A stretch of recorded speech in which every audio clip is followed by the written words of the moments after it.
உலகெங்கும் பரவி வாழும் எல்லா குழந்தைகளுக்கும் இந்த அம்மாவின் அன்பு வணக்கம். கண்ணுங்களா, நம்ம ஒவ்வொரு வீடியோவிலையும் வாழ்க்கையோட ஒவ்வொரு ஆங்கிளை பத்தி நம்ம பார்த்துட்டு இருக்கோம். வாழ்க்கைன்னா என்ன ஏதுன்னு பார்த்துட்டு இருக்கோம். இப்போ இந்த வீடியோல ஆரம்பத்துல நான் உங்ககிட்ட ஒரு கதையை ஷேர் பண்ண விரும்புறேன். ஒரு முறை காட்டுல இருந்த ஒரு மரத்துல கருட பறவை உட்கார்ந்து ரிலாக்ஸ்டா உட்கார்ந்துட்டு இருந்துச்சான். அப்போ அது பக்கத்துல இருந்த ஒரு மரத்துல ஒரு சின்ன சிட்டுக்குருவி இந்த கிளைக்கும் அந்த கிளைக்கும் தாவி தாவி குதிச்சு ரொம்ப சந்தோஷமா விளையாடிட்டு இருந்துச்சான். இவருக்கே அதை பார்த்த மனசுக்கு ரொம்ப ரிலாக்ஸ்டாவும் இருந்துச்சான், ரொம்ப சந்தோஷமாவும் இருந்துச்சான். ஒரு சின்ன சிட்டுக்குருவி அதோட வாழ்க்கைய இந்த நிமிஷத்தை எவ்வளவு ஜாலியா என்ஜாய் பண்ணிட்டு இருக்குன்னு சொல்லி இவரை ரொம்ப ரசிச்சு அதை பார்த்துட்டு இருந்தாராம். பார்த்துட்டு இருக்கப்போ அவருக்கு மனசுல ஒரு ஃபீலிங், நம்மளை தவிர வேற யாரோமோ இந்த குருவியை கவனிச்சிட்டு இருக்காங்க அப்படிங்கிற மாதிரி. அப்ப யாரா இருக்கும்னு சுத்தி முத்தி பார்த்தா பக்கத்துல இருந்த வேற மரத்துல இருந்து யமதர்மராஜா இந்த பறவைய பார்த்துட்டு இருந்தாராம். நமக்கு தெரியும்ல, யமதர்மராஜானாலே ஒருத்தரோட ஆயுசு முடியுதுன்னாதான் இதோ யம வந்துட்டான் கூப்பிடுறக்கு அப்படிதானே நம்ம பேசுவோம். சோ இவர் என்ன நினைச்சாரா, அடடா இந்த குருவி இவ்ளோ சந்தோஷமா இப்படி விளையாடிட்டு இருக்குதே, யமதர்மராஜா இத பாக்குறாருன்னா இதோட வாழ்க்கை முடிஞ்சிருச்சுதானே அர்த்தம். ஆனா நம்ம எப்படியாவது இந்த குருவியை காப்பாத்தணும், இவ்வளவு சந்தோஷமா இருக்கிறத நம்ம விடக்கூடாது அப்படின்ட்டு கருடன் அதிவேகமா பறக்கிற சக்தி கொண்டவர். எத்தனை மைல்னாலும் பயங்கர ஸ்பீடா பறக்கிற ஒரு பறவை நம்ம எல்லாருக்கும் தெரியும்.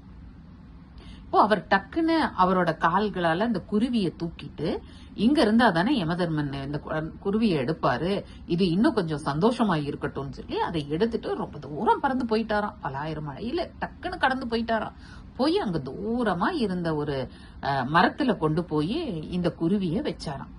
அந்த மரத்தோட கிளையில இந்த குருவிய உட்கார வச்சாராம். உட்கார வச்சுட்டு அப்பாடி காப்பாத்திட்டோம் அப்படின்னு அவர் நினைச்சு முடிக்கிறதுக்கு முன்னாடி அந்த குருவி இவர் வச்ச இடத்தோட பக்கத்துல இருந்த ஒரு பொந்து, அந்த மரத்தோட பொந்துல இருந்து ஒரு நாகம் டக்குன்னு அந்த குருவியை பிடிச்சு முழுங்கிடுச்சான். இவருக்கு பயங்கர ஷாக்காச்சான். அச்சோ, இத காப்பாத்தணும்னு நம்ம அங்கிருந்து இங்க கொண்டு வச்சா இது என்னடா இப்படி ஆயிடுச்சு அப்படின்னு அப்படி ஸ்தம்பிச்சு போய் நின்னப்போ அங்க யமதர்மராஜா வந்தாராம். வந்துட்டு அவர் சொன்னாராம், கருட ராஜாவே, இந்த குருவியோட விதி இப்படி இந்த மரத்துல இருக்கிற இந்த பாம்புக்கு இரையாயி மடியணுங்கிறது தான். ஆனா இது ரொம்ப தூரத்துல இருந்துச்சு இல்லையா, ஆனா இதுக்கு விதி முடியற நேரம் வந்துருச்சு. இது எப்படி அவ்வளோ தூரத்துல இருக்கிற அந்த பாம்புக்கு, அந்த மரத்தோட பாம்புக்கு இது இரையாக போகுதுன்னு சொல்லி நான் ரொம்ப யோசனையில இருந்தேன். குதிச்சு சந்தோஷமா விளையாடிட்டு இருக்கிற குருவிய பார்த்து நான் அததான் யோசனை பண்ணிட்டு இருந்தேன். ஆனா விதியோட மகிமை பாத்தீங்களா, இந்த தூரம் எல்லாம் ஒரு பொருட்டே இல்லைங்கிற நீங்க எவ்வளவு டக்குன்னு எடுத்துட்டு அதோட வாழ்க்கை முடிய வேண்டிய இடத்துல அதை கொண்டு வச்சுட்டீங்க அப்படின்னு அவர் சொன்னாராம். சொன்னப்பதான் கருடனுக்கே உரைச்சிச்சான், விதிங்கிறது எவ்வளவு ஒரு வலியுது அப்படின்னு. பிள்ளைங்களா, ஒரு சின்ன சிட்டுக்குருவிக்கே இதுன்னா அதோட ஆயுசு முடியணும், எப்படி முடியணும்னு இந்த இயற்கை விதிச்சிருக்கோ அப்படிதான் நடக்கும்னா நம்ம எல்லாம் எந்த மூளைக்கு சொல்லுங்க பாக்கலாம். நமக்கு என்ன வேணா எப்படி வேணும்னா நடக்கும். அதாவது ஹாஸ்பிட்டலுக்கு ஒரு 5 நிமிஷத்துக்கு முன்னாடி வந்திருந்தா காப்பாத்தி இருக்கலாம், நீங்க 5 நிமிஷம் லேட்டா வந்துட்டீங்க அப்படின்னு ஹாஸ்பிட்டல்ல இருந்து டாக்டர் வாயால நம்ம கேக்குற ஒரு வார்த்தை ஆகட்டும், அட அரை மணி நேரம் இவ்ளோ போராடி வந்தாலும் இந்த வயசுலயும் இவர் தாக்கு பிடிச்சு பொழைச்சிட்டாரு பாருங்க, எல்லாம் தெய்வீக செயல் அப்படின்னு ஒரு டாக்டர் சொல்றாரு அப்படின்னா, அப்படி இருந்தாலும் எதுவா இருந்தாலும் அவங்க விதி முடியணும்ன்ற நேரம், அதனாலதான் அந்த 5 நிமிஷத்துக்கு தாமதமா வர முடிஞ்சிச்சு. இவங்க விதி இன்னும் இருக்குன்றது உண்மைங்கிறதுனாலதான் அப்படி வந்தாலும், அவ்வளவு சீரியஸ் கண்டிஷன்ல வந்தாலும் அவங்க பொழிச்சுக்கிறாங்க. இது நான் சொன்னது இல்லைங்க, ரவிசங்கர்ஜி, குரு ரவிசங்கர்ஜி சொன்னது, வாழும் கலைப்பயிற்சி மையம் அவர் சொன்னது. அவரோட ஒரு உரையில நான் கேட்ட வார்த்தை. அப்போ இந்த பிரபஞ்சத்துக்கு தெரியும் யார எப்போ எத்தனை நாள் வைக்கணும் பண்ணணும், ஒருத்தரோட வாழ்க்கை காலம் எவ்வளோங்கிறது. அந்த ஒரு ரகசியம் தாங்க நமக்கு தெரியாம இருக்கிறதுனாலதான் இன்னும் இயற்கை நம்ம எல்லாத்தை விட உன்னதமாவே இருக்கு. அது இயற்கைன்னு சொல்லலாம், பிரபஞ்சம்னு சொல்லலாம், ஆண்டவன் சொல்லலாம், என்ன வேணும்னாலும் சொல்லலாம். நமக்கு தோன்ற மாதிரி நம்ம பேசிக்கிறோம். பிள்ளைங்களா, நம்ம பாட்ஷா படத்துல வர ஒரு ஃபேமஸான ரஜினி பாட்டு எல்லாருக்குமே தெரியும்.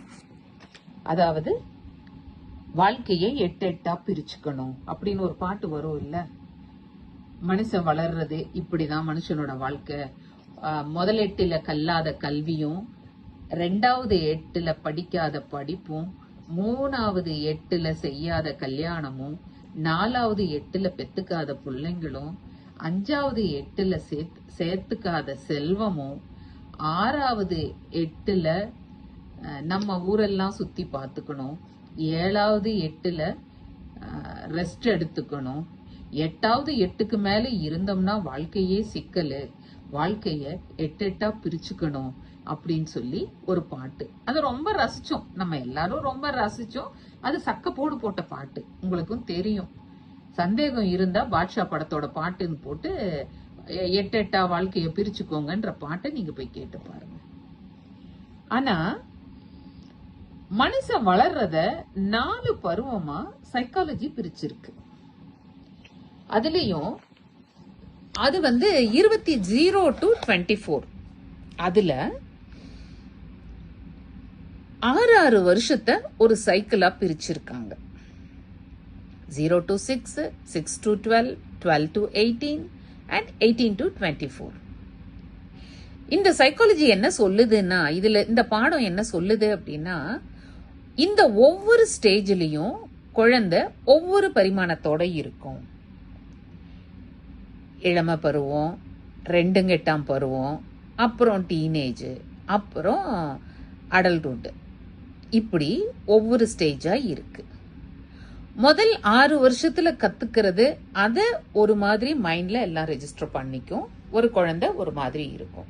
சோ அந்த சூழ்நிலை முதல்லங்கிறது அது தாயோட கருவுல உருவாகிற நிமிஷத்துல இருந்து, அதுக்கப்புறம் முதல் 6 வருஷத்துல எப்படி இருந்துச்சோ அதுக்கு டெட் ஆப்போசிட்டா அடுத்த 6 வருஷத்துல ஒரு குழந்தை இருக்குமாமா.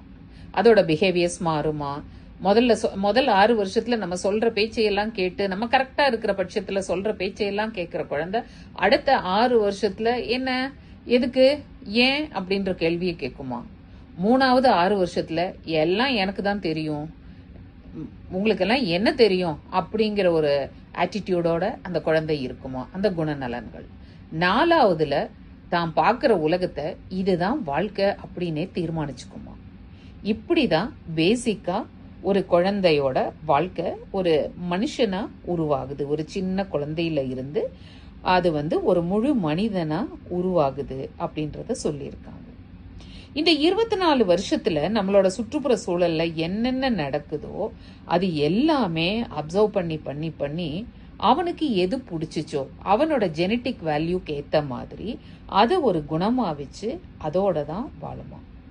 அதனாலதான் சொன்னாங்க, அந்த கருவுற நாள்ல இருந்து எப்பவுமே சொல்லுவாங்க, கர்ப்பிணி பொண்ணுங்க நிம்மதியா இருக்கணும், சந்தோஷமா இருக்கணும், ஆரோக்கியமா சாப்பிடணும், நல்லதை நினைக்கணும், நல்ல பாட்டுங்க கேட்கணும், நல்ல செய்திகளை கேட்கணும் அப்படின்னு எல்லாமே சொன்னாங்க.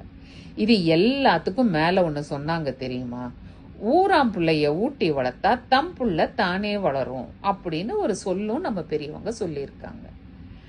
நம்ம என்ன நினைச்சுக்கிறோம், பக்கத்து வீட்டு குழந்தைக்கு சாப்பாடு போட்டா அந்த குழந்தைய பார்த்து சாப்பாடு போட்டோம், இல்ல தெரிஞ்ச குழந்தைங்களுக்கு யாருக்காவது சாப்பாடு போட்டா நம்ம பிள்ளைங்களுக்கும் யாராவது சாப்பாடு போடுவாங்க அப்படின்னு நம்ம தப்பா நினைச்சிட்டு இருக்கோம். இந்த பழமொழியோட உண்மையான பொருள் என்ன தெரியுமாப்பா? அந்த காலத்துல என்ன சொல்லுவாங்கன்னா, குழந்தைங்க எத்தனைன்னு கேட்கறதையே ஒரு கிராமத்துல ஒரு சொல்வடை இருக்கு. அதாவது உனக்கு பிறந்தது எத்தனை, ஊரானுக்கு பிறந்தது எத்தனை. அர்த்தம் புரியாதவங்க இதை தப்பா எடுத்துக்குவாங்க. ஆனா உனக்கு பிறந்தது எத்தனைன்னா உன் கூடவே இருந்து உன்னை பார்த்து வளர்த்துறதுக்கு பிறந்த குழந்தைங்க எத்தனை, மீன்ஸ் ஆண் குழந்தை எத்தனை. ஊரானுக்கு பிறந்தது எத்தனை, நான் அடுத்தவங்க வீட்டுக்கு போய் அவங்களுக்கு வாழ்க்கையா மாற போற, அவங்களோட வாழ போற குழந்தை, அதாவது பெண் குழந்தைங்க எத்தனை அப்படிங்கிறதோட அர்த்தம் தான் இது. அந்த சொல்வடைய வச்சுதான் அவங்க சொன்னாங்க, ஊராம் பிள்ளைய ஊட்டி வளர்த்தா தம் புள்ள தானே வளரும். அதாவது அந்த கர்ப்பமா இருக்கிற பொண்ணு ஊரானோட பொண்ணு, நம்ம பொண்ணு இல்ல. அந்த குழந்தைய ஊட்டி வளர்த்தா, அந்த பொண்ணுக்கு கரெக்டா கொடுக்க வேண்டிய எல்லாத்தையும் கொடுத்து, அந்த சாப்பாட்டை எல்லாம் ஆரோக்கியமா கொடுத்து ஊட்டி வளர்த்தா தன் பிள்ளை தானே வளரும். அந்த பொண்ணோட வயிற்றுக்குள்ள இருக்கிற தன்னோட குழந்தை தானா வளரும், நல்லபடியா வளரும் அப்படிங்கறத தான் அத சொன்னாங்க. நம்ம அதி புத்திசாலிங்கல்ல, நமக்கு என்ன புரியுதோ புரியலையோ நம்ம தான் எல்லாத்தையும் பழக்க வழக்கத்துக்கு ஏத்த மாதிரி சுத்தமா மாத்திக்குவோம்ல. இப்ப தனித்தனி தீவுகளா இருக்கிறோம், அபார்ட்மெண்ட்ல இருக்கிறோம், எங்கேயோ இருக்கிறோம், பாஷை தெரியாத இடத்துல இருக்கோம், அக்கம் பக்கத்துல வீட்டுக்குள்ள பூந்தா கதவை சாத்திக்கிறோம், வெளியே வர்றதுக்காக தான் கதவை திறக்கிறோம். இதுல எங்க போய் நம்ம ஊராம் பிள்ளைய ஊட்டி வளர்க்கறது? இந்த பழமொழி எல்லாம் பழங்காலத்து மொழி, நமக்கெல்லாம் சூட் ஆகாதுப்பா அப்படின்னு ஈஸியா தூக்கி வீசிட்டு போயிடலாம். ஆனா இதோட உண்மையான அர்த்தம் புரிஞ்சா, நீங்க எங்க தனியா இருந்தாலும், பூட்டின வீட்டுக்குள்ள இருந்தாலும், எங்க இருந்தாலும் உங்க மனைவிய போஷிச்சு நீங்க அவங்கள நல்லா பாத்துக்கிட்டாலே உங்களோட புள்ள எல்லா விதத்திலையும் நல்லபடியா ஆரோக்கியமா எல்லா சம்பத்துகளோடும் சகல சௌகரியங்களோடும் ஒரு அற்புதமான ஒரு குழந்தைய ஜென்மம் கொடுத்த அந்த பலன் உங்களுக்கு கிடைக்கும். இதுதான், இப்படிதான் எங்க பாட்டி அடிக்கடி சொல்லுவாங்க, நிறைய சொல்லுவாங்க. அளந்த வள்ளம் அட்டாளி மேல. ஒண்ணுமே புரியாது. என்னது வள்ளம்னா என்ன, நமக்கெல்லாம் இது தெரியாதது.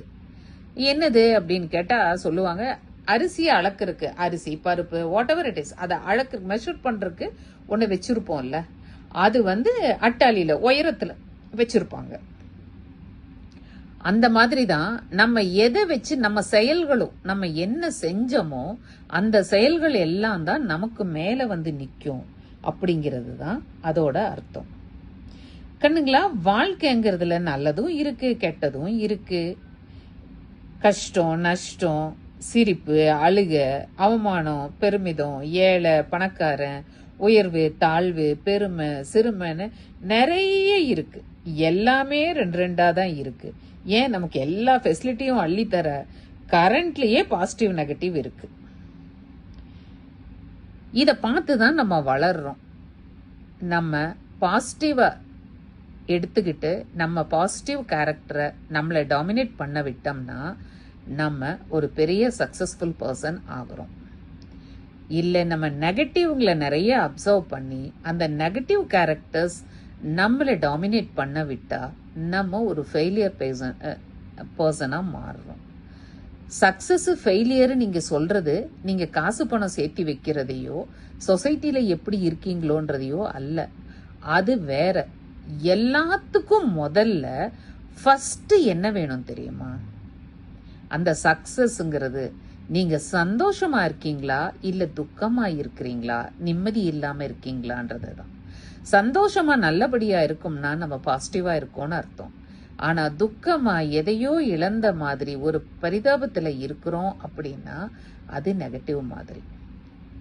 நமக்கு 6 அறிவு கொடுத்திருக்கிறது எல்லாம் நல்லது கெட்டதையும் அலசி ஆராய்ஞ்சு பாய்ச்சு பண்றதுக்கு தானே தவிர நமக்கு தான் எல்லாம் தெரியும், நம்ம வச்சதுதான் சட்டம், உங்களுக்கு என்ன தெரியும் அப்படின்னு நமக்கு முந்தின ஜெனரேஷனா இருக்கிற அம்மா அப்பாவையோ பெரியவங்களையோ பழிக்கிறதுலயோ அவங்க சொல்றத கேட்காம இருக்கிறதுலயோ கிடையாது.